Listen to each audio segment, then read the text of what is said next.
నమస్కారం. Osmania university law ప్రొఫెసర్గా ఈ మాస్టర్ క్లాస్కి మీ అందరికీ స్వాగతం. ఈరోజు మనం లా ఆఫ్ క్రైమ్స్ అంటే నేర చట్టాల పునాదుల గురించి చాలా డీప్గా, కానీ చాలా ఇంట్రెస్టింగ్గా మాట్లాడుకోబోతున్నాం. అసలు నేరమంటే ఏంటి అనే ప్రాథమిక స్థాయి నుండి ఇటీవలే మన దేశంలో వచ్చిన చారిత్రాత్మక మార్పు అంటే ఆధునిక భారతీయ న్యాయ సంహిత, అదేనండి BNS 2023 వరకు మనం ప్రయాణించబోతున్నాం. సరే, ఇక ఏమాత్రం ఆలస్యం చేయకుండా నేరుగా విషయంలోకి వెళ్ళిపోదాం. ఈ సెషన్లో మనం కవర్ చేయబోయే టాపిక్స్ ఒక్కసారి చూద్దాం.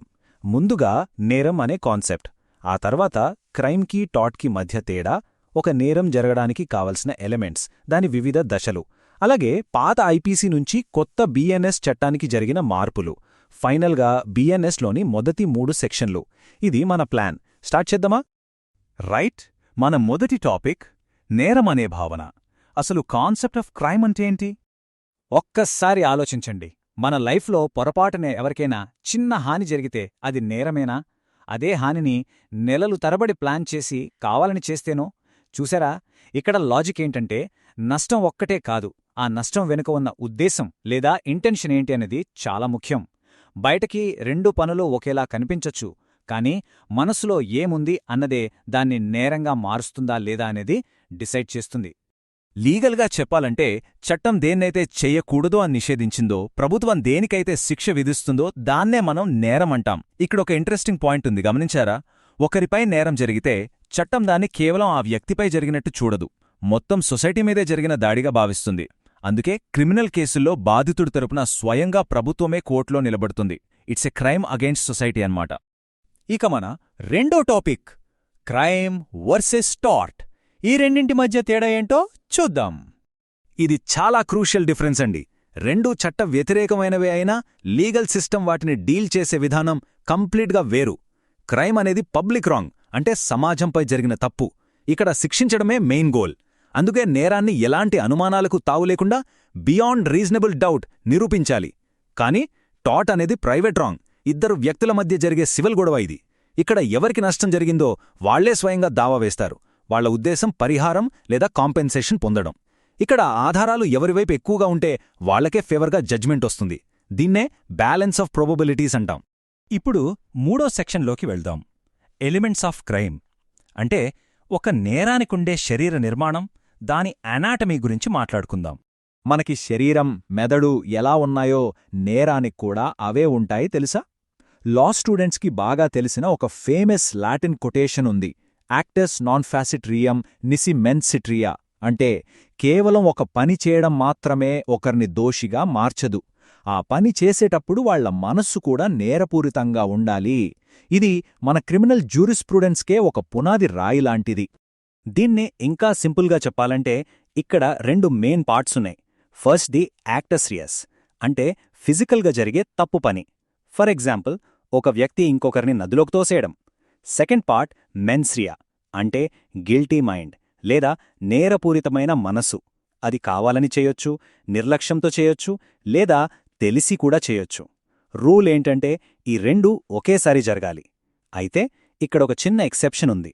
కొన్ని స్ట్రిక్ట్ లయబిలిటీ కేసుల్లో, అంటే ట్రాఫిక్ రూల్స్ బ్రేక్ చేయడం లాంటి వాటిలో ఈ మెన్స్రియా ఉందా లేదా అని ప్రూవ్ చేయాల్సిన అవసరం లేదు. పని జరిగితే చాలు, శిక్ష పడిపోతుంది.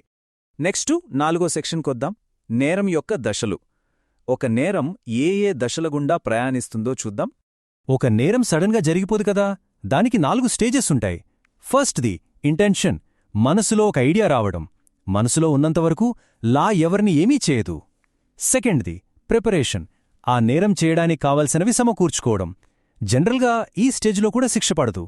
కాని 3వ స్టేజ్ ఉంది చూసారా, అటెంప్ట్, అంటే ప్రయత్నించడం. ఇక్కడే అసలు కథ మారుతుంది.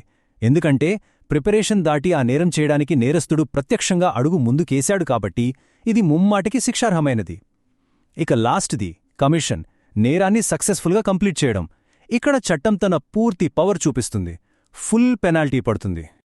అయితే ఇందాక ప్రిపరేషన్ స్టేజ్లో శిక్ష పడదు అన్నాను కదా, దానికొక పెద్ద ఎక్సెప్షన్ ఉంది సుమా. మన దేశం మీద యుద్ధం చేయడానికి ప్లాన్ చేసినా లేదా డకాయిటీ అంటే దోపిడీ చేయడానికి రెడీ అవుతున్నా లీగల్ సిస్టమ్ వాళ్లు అటెంప్ట్ చేసేదాకా వెయిట్ చేయదు. ప్రిపరేషన్ స్టేజ్లోనే అరెస్ట్ చేసి కఠినంగా శిక్షిస్తుంది. ఎందుకంటే దేశ భద్రత, పబ్లిక్ పీస్కి సంబంధించిన విషయాల్లో ఇలా ముందస్తుగా ఆపటం చాలా అవసరం. ఇక 5వ సెక్షన్ చాలా ఇంట్రెస్టింగ్గా ఉంటుంది. మన నేర చట్టాల పరిణామం గురించి 1860 నాటి పాత ఐపీసీ నుంచి లేటెస్ట్గా వచ్చిన బిఎన్ఎస్ వరకు.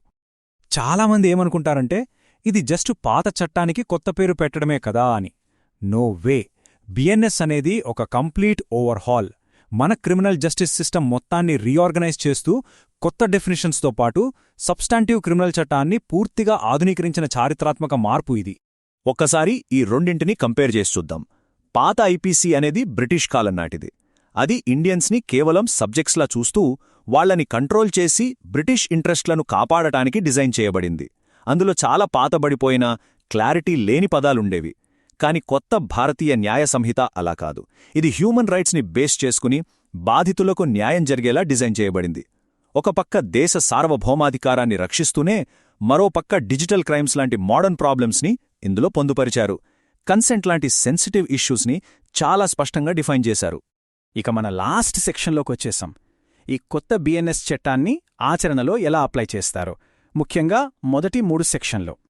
పాత ఐపీసీలో ప్రాథమిక అంశాలన్నీ ఎక్కడెక్కడో చెల్లాచెదురుగా ఉండేవి. బిఎన్ఎస్లో వాటన్నింటినీ చాలా స్మార్ట్గా కేవలం 3 మెయిన్ సెక్షన్లలోకి కుదించేశారు. సెక్షన్ 1లో దాని పేరు, పరిధి ఉంటే, సెక్షన్ 2లో చట్టానికి సంబంధించిన అన్ని డెఫినేషన్స్ ఇచ్చారు. ఇక్కడ గమనిస్తే కోర్ట్ ఆఫ్ జస్టిస్ అనే పాత పదాన్ని సింపుల్గా కోర్ట్గా మార్చేశారు. ఇక సెక్షన్ 3లో జనరల్ ఎక్స్ప్లెనేషన్స్ అన్నీ ఒకే చోట గ్రూప్ చేశారు. దీనివల్ల చట్టాన్ని చదవడం, ప్రాక్టికల్గా అప్లై చేయడం చాలా ఈజీ అయిపోతుంది. ఇక సెక్షన్ 1లో ఒక పవర్ఫుల్ కాన్సెప్ట్ ఉంది, ఎక్స్ట్రా టెరిటోరియల్ అప్లికేషన్. అంటే ఏంటో ఒక ఎగ్జాంపుల్తో చెప్తాను. ఒక ఇండియన్ సిటిజన్ ఉగాండా వెళ్ళి అక్కడొక మర్డర్ చేసి మళ్ళీ ఇండియాకొచ్చేశాడు అనుకుందాం. అతన్ని ఇండియాలో ఎక్కడ పట్టుకుంటే అక్కడే మన లీగల్ సిస్టమ్ ప్రకారం విచారించి శిక్షించవచ్చు.